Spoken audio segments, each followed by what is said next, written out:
amalan yang dianjurkan Nabi untuk terhindar dari siksa kubur. Kandungan ayat-ayat suci Al-Quran merupakan kalam atau firman Allah Subhanahu wa Ta'ala yang dianugerahkan kepada Rasulullah Muhammad. Di antara ribuan surah, terdapat surat Al-Mulk, kerajaan, yang disunnahkan dibaca sebelum tidur. Keutamaan surah ini memiliki beberapa fadilah. Dari Ibnu Abbas radhiyallahu anhu, Rasulullah shallallahu alaihi wasallam bersabda, bahwasanya aku tidak menjumpai di dalam kitab Allah suatu surat yang terdiri 30 ayat.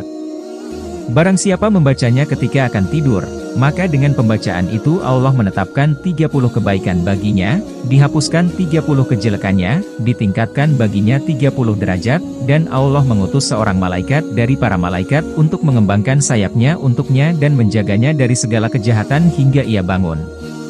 Surah ini dapat menolak siksa kubur dan mahsyar, yaitu Tabarakallazi bi yadihil mulk. Hadis riwayat Ad-Dailami. 1. Memperoleh syafaat dan pengampunan dosa. Rasulullah Muhammad Shallallahu Alaihi Wasallam yang artinya, bahwasanya suatu surat di dalam Al-Quran mempunyai 30 ayat, yang memberikan syafaat kepada pembacanya sehingga diampuni oleh Allah dosa orang itu, yaitu, Tabarakallazi bi yadihil mulk. Maha suci Allah yang di tangannya lah segala kerajaan. Hadis riwayat Abu Dawud. 2. Pembaca Al-Mulk disayangi Rasulullah Muhammad.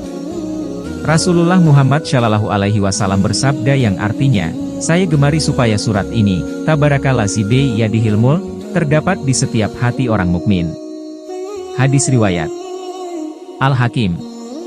3. Surah Al-Mulk akan menolong dari siksa kubur. Rasulullah Shallallahu Alaihi Wasallam artinya, barang siapa membaca Tabarakallazi bi yadihil mulk, surat Al-Mulk, setiap malam, maka Allah Ta'ala akan menyelamatkannya dari siksa kubur. Hadis riwayat An-Nasai. 4. Menjauhkan pembacanya dari neraka ke surga.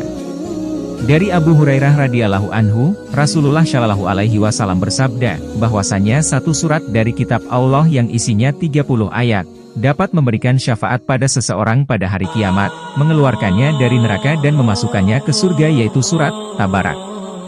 Hadis riwayat Abu Dawud dan At-Tirmidzi, dan beliau menghasankannya. Juga dihasankan oleh Al-Albani dalam Syahih Al-Jami. Syekh Ali Jaber sebelum wafat pernah menyampaikan wasiat pentingnya surah ini. Dia mengungkapkan, dirinya pernah didatangi pemuda yang bercerita saat ibunya baru saja meninggal dunia. Saat proses pemakaman, jenazah ibunya menebarkan semerbak aroma wangi nan sedap ke para pelayat dan penggali kubur yang mengiringi. Saat akan dimasukkan ke liang lahat tiba-tiba muncul asap tipis dari dalam tanah. Rupanya asap yang menjadi sumber wangi dan tidak hilang setelah 3 hari lamanya. Syekh Ali Jaber pun bertanya kepada pemuda itu, tentang amalan ibunya. Oleh si pemuda menjawab bahwa ibunya hanya orang biasa, namun semasa hidup, amalan ibunya tidak pernah lupa membaca surat Al-Mulk sebelum beranjak tidur ke pembaringan di malam hari.